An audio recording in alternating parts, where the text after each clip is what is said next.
Pak, lanjut aja ya berarti diskusi kita ke topik berikutnya tentang sebenarnya manfaat dari dan keuntungan dari tabungan emas itu apa sih Pak? Gitu.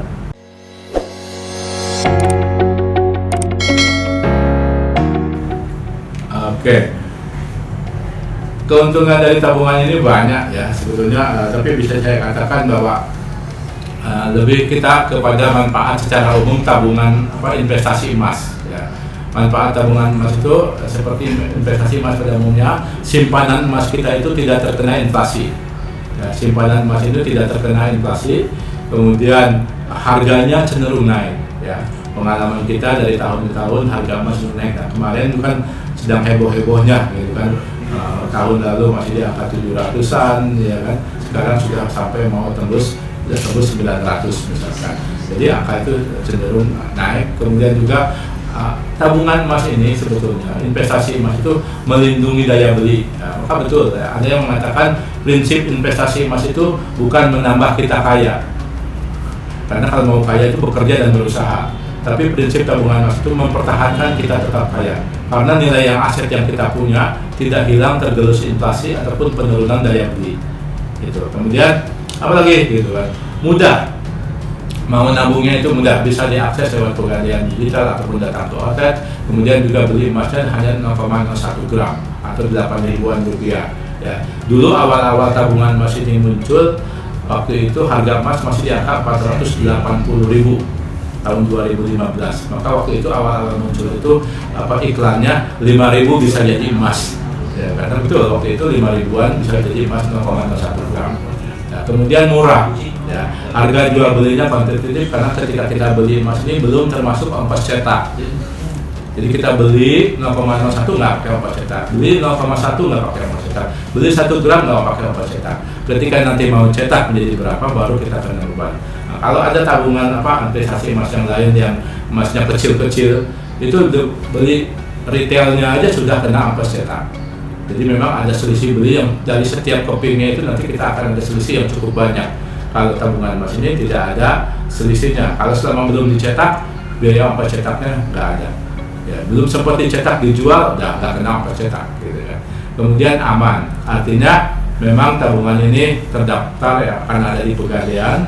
Pegadaian itu perusahaan badan usaha milik negara, maka kemudian selalu patuh dan diawasi oleh OJK.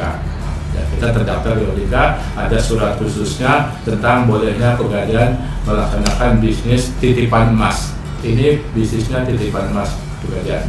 Kemudian juga transparan dalam pengelolaan, jelas ya, kita tinggal karena kita perusahaan BUMN sudah berbentuk PT, tentunya ini jelas pengelolaannya sudah cukup jelas. Gitu kan.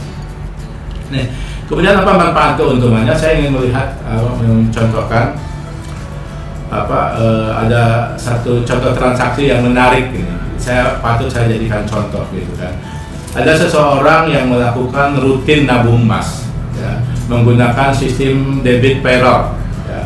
Dia minta ke bendahara perusahaannya untuk kemudian mendebitkan gajinya untuk disetorkan ke Pegadaian setiap bulan 1 juta. Dia lakukan dari awal tahun 2020 ya. Tanggal 6 dia setor 1 juta. Harga emas waktu itu 726.000 atau 0,01-nya 7.260. Maka ketika dia setor 1 juta dapat dikonversi menjadi emas 1,3 gram, 1,3775. Jadi saldonya. Bulan berikutnya dia setor lagi 1 juta. Tapi harga emas sudah berubah, agak naik sedikit. Maka dia cuma dapat 1,3699. Akumulasikan lagi menjadi kemudian 2,7 gitu kan. Berikutnya bulan berikutnya di awal bulan dia setor lagi 1 juta, harga emas sudah naik lagi 782. Ya kan? Kemudian cuma dapat 1,278. Kemarin bulan Mei bulan 5 ya, bulan 4 April dia setor lagi 1 juta, harga emasnya makin tinggi, dia dapatnya menjadi makin sedikit. Nah, yang menariknya adalah ketika dia mau ngambil tunai, dia ngambil tunai, saldo emasnya ada 5,14, dia jual yang 4 gram, yang 5 gramnya itu. Dia jualnya 5 gram, langsung dikalikan dengan harga nilai tarik hari ini. Bukan nilai tarik bulan lalu, bukan nilai tarik bulan Januari, tapi nilai tarik hari ini. Nah, jadi 5 gram dikalikan nilai tarik hari ini, dia dapat uang cash sejumlah itu, kemudian dia tarik. Nah, kalau kemudian dia ngambil untuk dicetak kepingannya, maka dari 5,4 itu dia bisa cetak 1 keping yang 5 gram. Atau kalau mau banyak uangnya ya cetak 5 keping yang 1 graman. Tapi dapat biaya ongkos cetaknya 5 kali yang 1 gram. Seperti itu. Jadi memang keuntungannya apa? Otomatis harga beli sekarang, harga nilai balik sekarang dengan harga beli dulu sudah berbeda. Ada keuntungan selisih dalam rupiah, tapi keuntungan itu bukan berdasarkan berbasis bunga, ya, tetapi berdasarkan kenaikan harga emas yang mengikuti mekanisme pasar. Insya Allah itu aman menurut saya secara syariah ataupun secara peraturan. Itu Mbak keuntungannya. Itu ya keuntungannya ya Pak ya. Nah Pak, kalau misalnya kan beredar tuh asumsi di masyarakat atau asumsi luas bahwa tabungan emas ini tidak sesuai dengan syariah Islam. Tapi sebenarnya bagaimana sih posisi tabungan emas itu selain dari kepatuhan syariahnya dan dari regulasi pemerintahnya itu seperti apa sih supaya kita semakin yakin nih untuk nabung tabungan emas gitu Pak? Oke, baik ya. Jadi memang produk tabungan emas pegadaian ini dan produk yang legal ya, jelas izin dari pemerintahnya, juga secara syariah juga memenuhi kaidah syariah ya. Tabungan emas ini memenuhi ya. Jadi ketika dalam bisnis pegadaian itu kan pegadaian hanya mempunyai bisnis jasa titipan dan jasa taksiran. Tabungan emas ini masuknya ke dalam bisnis pegadaian jasa titipan sebagaimana izin yang didapat oleh pegadaian dari OJK. Maka kemudian jual belinya tidak dilakukan oleh pegadaian, tetapi dilakukan oleh anak perusahaan pegadaian yang disebut namanya PT Galeri 24. Itu anak perusahaan pegadaian yang bergerak di jual beli emas batangan ataupun perhiasan. Jadi sebetulnya ketersediaan emas yang ada di pegadaian untuk tabungan emas itu adalah milik Galeri 24. Kemudian OJK mensyaratkan juga stok emas harus tersedia sebelum transaksi. Ya. Artinya dan ini sesuai dengan ketentuan syariah bahwa penjual itu adalah pemilik barang. Maka memang pegadaian mengharuskan Galeri 24 mengirim stok emas setiap hari itu dalam angka perjanjian itu 20 kilo. 20 kilo dikirim ke pegadaian, kemudian oleh pegadaian dimasukkan ke dalam sistemnya, masuk di dalam persediaan, kemudian persediaan ini dijual di seluruh outlet pegadaian di seluruh Indonesia. Jadi ketika ada transaksi dari Aceh, dari Italia, dari Irian gitu kan, itu kemudian mendebit saldo stok yang ada. Nah, ketika suatu saat stok habis, maka tabungan ini juga berhenti, nggak bisa dilakukan sampai stok itu ditambah dulu oleh Galeri 24. Itu ketentuan dari OJK bahwa emasnya harus betul ada. Nggak boleh kita menjual emas secara virtual, masih bayang-bayang, baru mau akan dibeli, nggak boleh. Harus ada dulu emasnya. Nah, kemudian pegadaian juga sudah memiliki kontrak tertulis dengan berbagai vendor untuk pencetakan. Jadi jangan takut misalkan nanti nyetaknya bagaimana. Kita sudah punya perjanjian untuk dicetak di 3 tempat tadi, ada di Antam, ada di UBS, dan ada di Galeri 24. Kemudian karena pegadaian ini bukan lembaga pengumpul uang, maka tidak boleh di dalam buku tabungan ini ada saldo rupiah. Nah, OJK tidak menginginkan pegadaian mengumpulkan sisa-sisa rupiahnya, maka saldo rupiahnya itu di round up, di pembulatan ke atas menjadi emas. Misalkan harga emas hari ini untuk 0,001 itu 80 rupiah, tetapi ketika dibulatkan, ketika kita store saldonya 37 rupiah, maka kemudian pegadaian Galeri 24 menambah sekitar 50 rupiah untuk jadi 81 biar genap jadi emas 0,001 gitu. Biasanya kalau kita transaksi di tempat lain sisa 37 hilang, hangus gitu kan. Kalau pegadaian enggak, malah ditambahin karena kebijakannya adalah pembulatan ke atas, turn up. Jadi memang tentunya ada biaya yang dikeluarkan oleh pihak pegadaian ataupun Galeri 24 untuk menutupi kekurangan-kekurangan itu.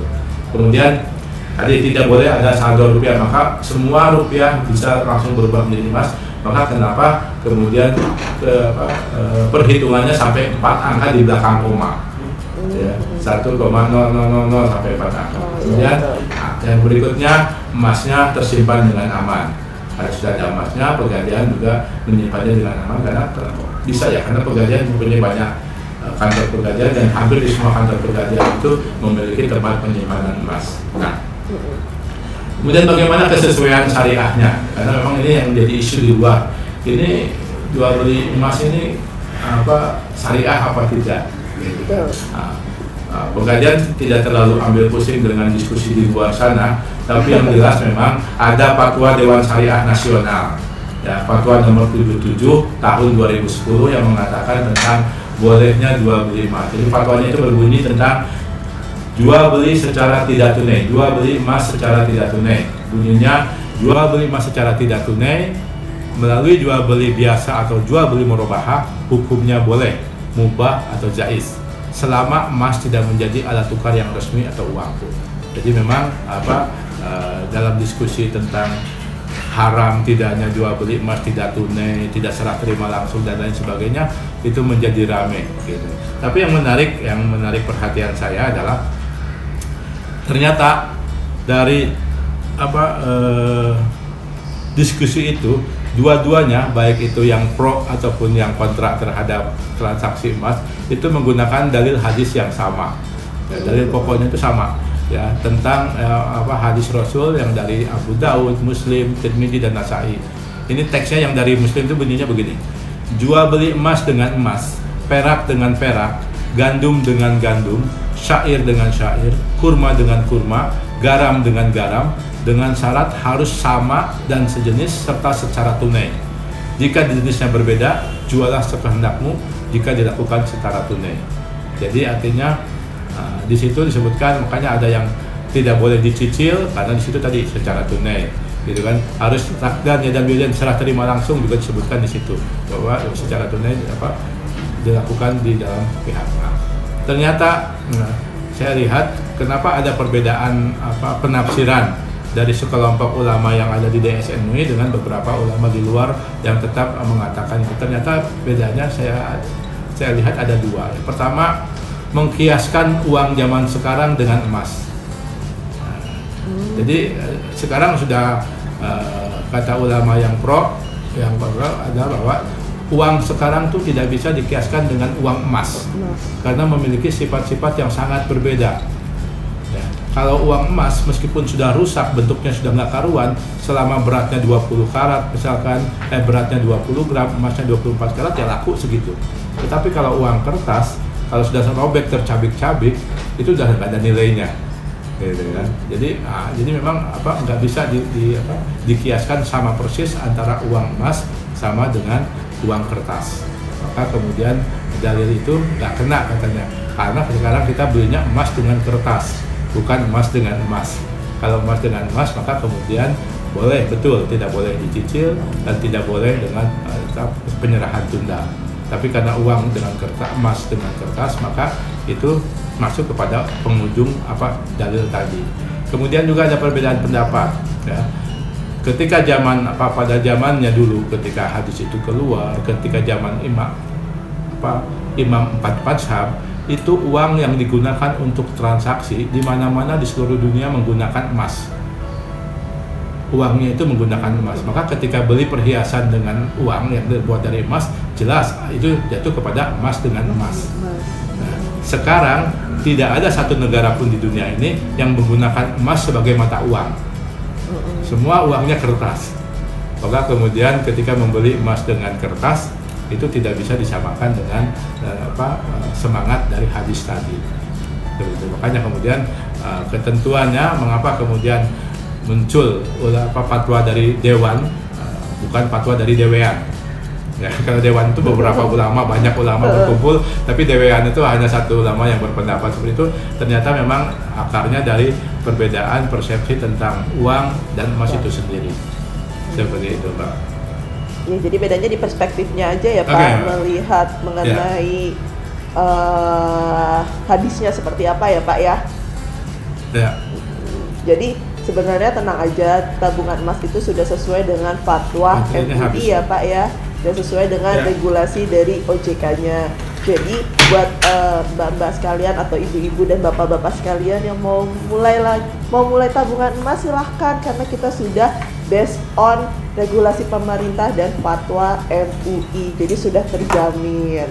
balik lagi ke manfaatnya, mudah, aman, ya Pak. Salah satunya aman. Nah, selanjutnya Pak, pertanyaan yang paling menariknya Pak, boleh nggak sih Pak diinformasikan fitur-fitur istimewa apa lagi sih yang ada dari tabungan emas yang beda dibanding tabungan-tabungan lainnya, seperti apa sih Pak?